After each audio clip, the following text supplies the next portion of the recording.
নমস্কার। বিবাহ ক্ষেত্রে গণ একটি বিশেষ গুরুত্বপূর্ণ বিষয়, কিন্তু কিছু প্রচলিত ভ্রান্ত ধারণা আমাদের মধ্যে আছে নররাক্ষসে কোনো মতেই নাকি বিয়ে দেওয়া যায় না।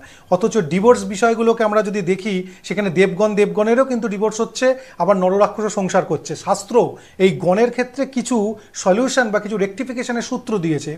প্রথমত, দুজনের যদি নর এবং রাক্ষস গণ হয়, কিন্তু একে অপরের রাশিগত দূরত্ব পঞ্চম, নবম, তৃতীয়, একাদশ, সমসপ্তম অথবা রাশির লর্ড যদি একই গ্রহ হয়, তাহলে এই গণ-দোষ থাকে না। একজনের রাশি যদি মেষ হয়, অপরজনের পঞ্চম মানে যদি সিংহ হয়, দোষ কেটে যায়। একজনের রাশি যদি সিংহ হয়, অপরজনের যদি মেষ হয় অর্থাৎ নবম, দোষ থাকে না। একজনের রাশি যদি মেষ হয়, অপরজনের তৃতীয় মানে মিথুন হয়, সেখানেও কিন্তু গণ-দোষ থাকে না। ঠিক একই রকমভাবে একজনের রাশি যদি মেষ হয়, অপরজনের সমসপ্তম তুলা হয়, সেখানেও গণ-দোষ থাকে না। একজনের রাশি যদি বৃষ হয়, অপরজনের রাশি যদি তুলা হয়, দুটো রাশির লর্ডই কিন্তু হচ্ছে শুক্র।